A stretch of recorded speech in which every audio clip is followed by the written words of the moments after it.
Assalamualaikum warahmatullahi wabarakatuh. Halo, selamat pagi teman-teman semuanya. Sebelumnya, perkenalkan nama saya Zahrotin Munfaria. Saya dari Prodi Pendidikan Teknik Elektro dengan NIM 53014210028 dari Universitas Negeri Semarang.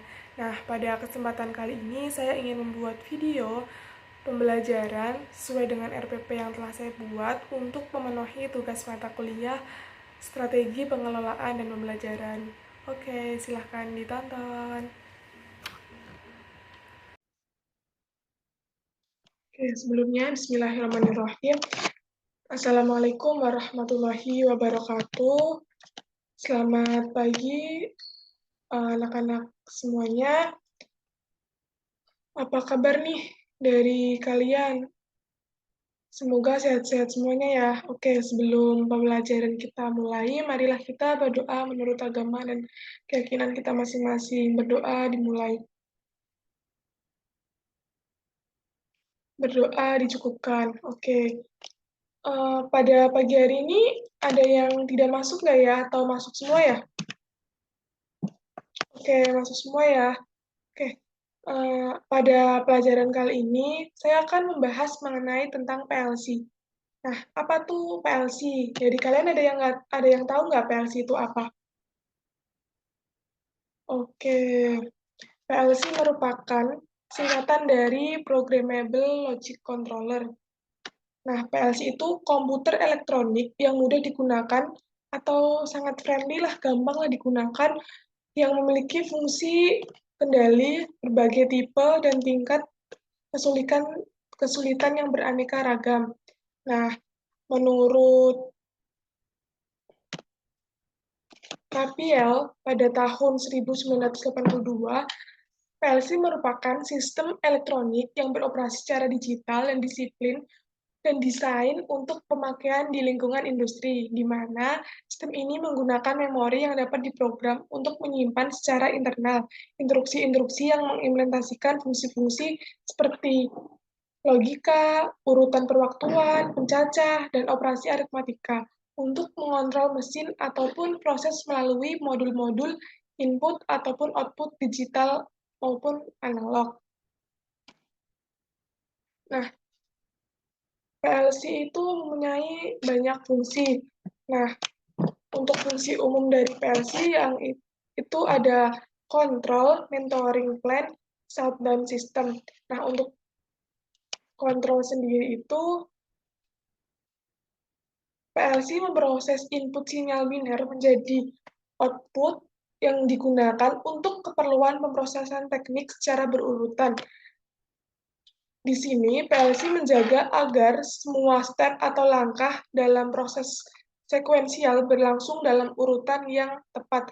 Nah, di mana pada fungsi kontrol ini, PLC berfungsi mengontrol inputan dan output, sehingga nanti outputan yang akan dijalankan dari sebuah output, maka akan berurutan sesuai dengan apa yang kita inginkan. Nah, yang kedua ada mentoring plan. PLC secara terus-menerus mementoring status suatu sistem, misalnya temperatur, tekanan, atau tingkat ketinggian, di mana PLC akan mengontrol tersebut. Seberapa temperatur yang sudah dijalankan, atau beberapa tekanan yang sudah berjalan gitu.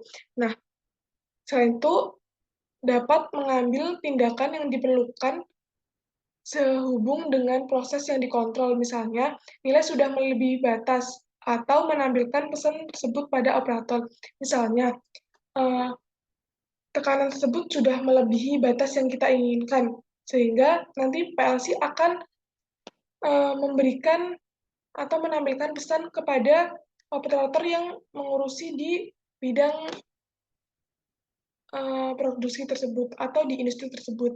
Nah, yang ketiga ada shutdown system, di mana prinsip kerja sebuah PLC adalah menerima sinyal masukan proses yang dikendalikan lalu melakukan serangkaian instruksi logika terhadap sinyal masukan tersebut sesuai dengan program yang tersimpan dan dalam memori lalu menghasilkan sinyal keluaran untuk mengendalikan aktuator atau perangkat lainnya.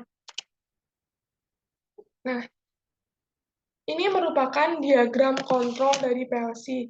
Nah, PLC itu memiliki input dan output. Seperti perangkat-perangkat lainnya, ketika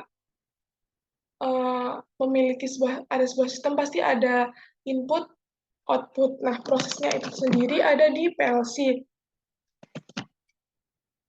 Nah, untuk inputnya tersendiri itu ada seperti tombol ataupun sensor. Nah, tombol itu seperti push button juga termasuk input. Nah, nanti akan diproses oleh PLC, kemudian akan keluaran output akan sebuah mesin yang dikontrol. Nah, dalam program kontrol ini ada seperangkat komputer software dan ada konsul.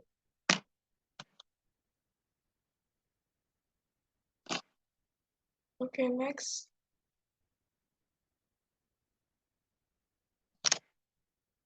Nah, ini merupakan diagram kontrol dari PLC atau bagian-bagian dari PLC. Nah, PLC yang saya contohkan ini adalah PLC Omron CP1E. Nah, di mana di atas ini 1A, 1B ini merupakan inputan dari PLC. Nah, untuk 1A ini merupakan input PLC seperti push button, sensor, limit switch, dan lain-lain. Sedangkan input 1B ini input yang memiliki sumber 220 volt. Nah, untuk yang kedua ini merupakan output dari sebuah PLC. Nah, untuk 2A ini untuk alamat input PLC. Nah, untuk yang 2B ini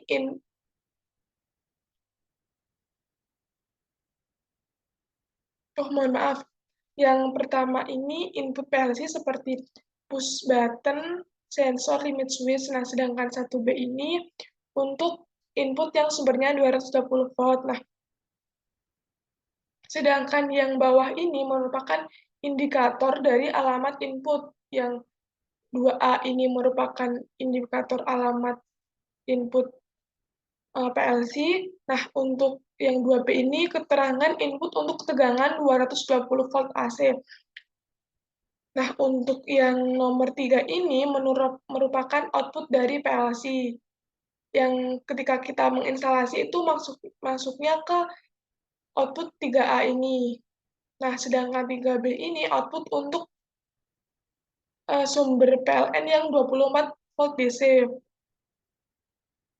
Nah, yang di atas ini merupakan indikator yang menunjukkan ketika kita masukkan input atau kita instalasi input ke 3A, maka akan memunculkan indikator di 4A ini. 4A ini merupakan indikator output dari PLC, sedangkan 4B ini indikator output PLC yang tegangannya 24 volt.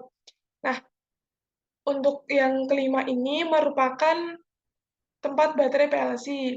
Nah, yang 6 ini merupakan tempat USB PLC to PC, yaitu penghubung antara PLC dengan komputer. Nah, sedangkan yang 7 ini lampu indikator dari PLC. Kemudian yang 8 ini merupakan port PLC, yaitu port yang menghubungkan antara PLC bisa ke PC ataupun ke HMI. Oke. Oke, selanjutnya udah selesai ya. Nah, pada pelajaran kali ini nanti saya akan memberikan kalian tugas di mana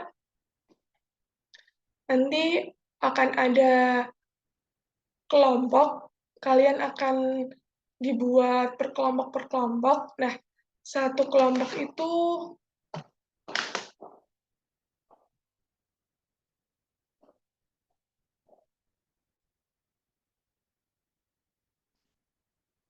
oke, nanti saya akan bagi menjadi kelompok-kelompok. Nah, setiap kelompok terdiri dari 4 siswa. Oke, silahkan nanti kalian berkelompok. Nah, nanti kalian akan berdiskusi mengenai input dan output PLC. Nah, kalian akan menjelaskan bagaimana wiring input dan output tersebut, kayak bagaimana penyambungan antara kom-kom dalam PLC ini. Nah, nanti kalian berdiskusi bagaimana cara-caranya ya.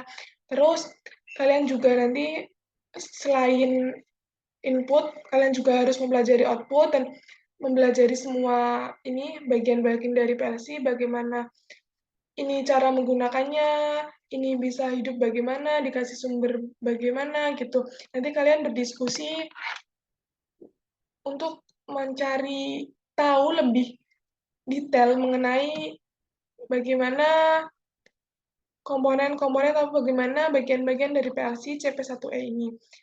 Nah, setelah kalian nanti berkelompok, nanti kalian akan maju presentasi bagaimana tadi apa yang sudah kalian diskusikan. Oke. Oke, ini setelah kalian presentasi, nanti di akhir saya akan memberikan kuis kepada kalian secara individu tentang bagaimana tadi yang telah kalian diskusikan, yaitu wiring PLC. Nanti kalian akan saya kasih kuis terkait itu sehingga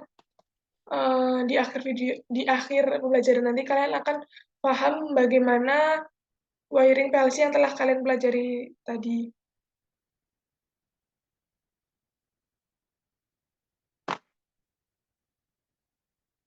Oke, uh, sekian pembelajaran pada pagi hari ini. Semoga apa yang saya sampaikan tadi bisa bermanfaat dan bisa masuk ke kalian semuanya.